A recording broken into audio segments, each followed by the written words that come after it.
Twitter is phenomenally popular among journalists, but until now it's mostly been words and links to still photos.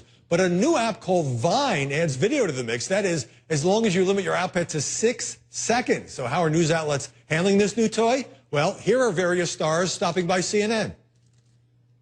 Wow, this is really I know, isn't it?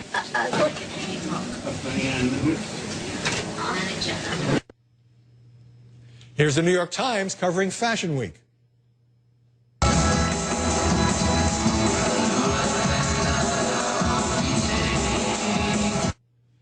And New York reporter Bryn Gingras giving viewers an up-close view of Hurricane Sandy.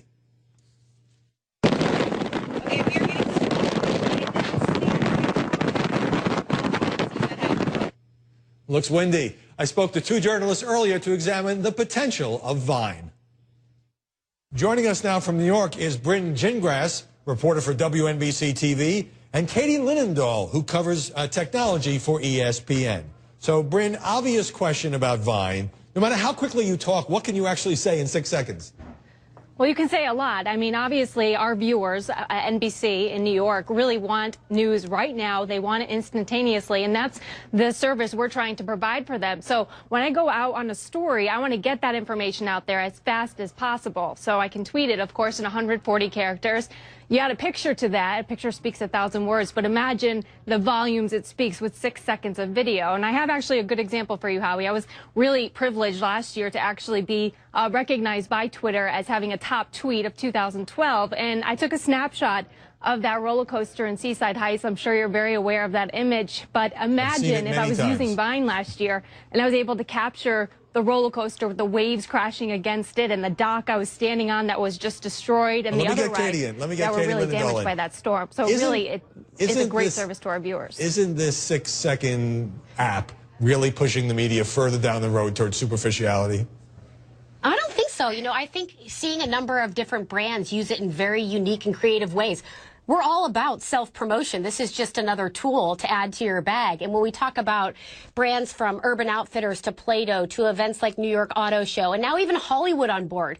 Just the other day, we saw the movie The Wolverine. The director James Mangold actually for the first time before the trailer was even out, put out a 6-second looping Vine of the film. I think it's really powerful, creative tool. And on that point, Katie, is it promotion or is it journalism?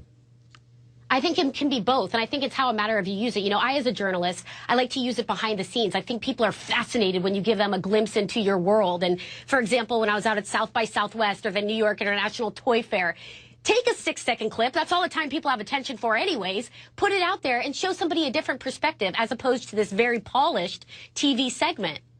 Bryn, do you agree with that, that in this era of shrinking sound bites and shrinking attention spans, that 6 seconds matches the audience, what the audience wants, and 10 or 15 seconds would just be way too long? Yeah, I mean, 6 seconds, I think, is a perfect amount of video. I mean, that's what our viewers time's up want. for that answer. 6 seconds. Keep going. Yeah, no, I mean, it's a terrific way to get the information out there as fast as possible. I mean, you want to know exactly what's going on at that moment. You want breaking news, and you want it in the palm of your hand, and that's exactly what Vine is allowing us to do. And I think 6 seconds is all you need. And you can be creative with it. I had a colleague who did a time-lapse of a snowstorm. He took 6 seconds of video over a course of time of the snow building up, and it was so creative and an interesting way to tell the story. I started using the program Tout, which gives you 15 seconds. At least you can get a sentence and a half out. But, Katie, why does Twitter want to have video on the site 6 seconds long? Who is this aimed at from Twitter's point of view? Well, I think it makes a lot of sense. You know, I did ask Twitter about the time limit, and they said in the early stages of creating Vine, they experimented for both a 4 to a 10-second time limit, and 6 seconds kind of read just perfectly for them. But I think the differentiator here in terms of pushing video content on Twitter, which we don't need me to tell you, it's a powerful platform. It's embedded seamlessly, and it's very clean. So, you know, with a tweet, you send a video, and it's easy to look at, quick to watch. It makes a lot of sense to have this under their tool belt. Is it also easy, Bryn, to do when you're out in the field and you just whip out your phone and you can shoot and post in a pretty short period of time? Oh, it's extremely easy. I mean, there are a little bit of limitations that I'd like to see them adopt. For example, when you're using your iPhone, you want to take video sort of yourself. I mean, there was one time I was shooting storm coverage and I wanted to be able to show the sand and the wind coming up against me. And it's kind of hard to do that when you can't turn the screen toward you and see what you're actually shooting in that perspective. But it's very easy to shoot. And I think also our mindset right now as journalists is to sort of capture everything we can, whether it be for our newscasts later in the evening or right there to give our viewers the perspective we're seeing. Right, but if you can't shoot yourself, I mean, it should be all about us, the journalists. Katie, what are the chances of this is just the latest shiny tech toy, and a year from now we'll be talking about something else, maybe something that lasts 3 seconds? I don't think so. I know that's a problem, obviously, especially in the app world and the inundation and the influx of apps themselves. But I think that Vine is just going to get better. And, you know, we still have yet to see it over on the Android side. I still think it's a little buggy.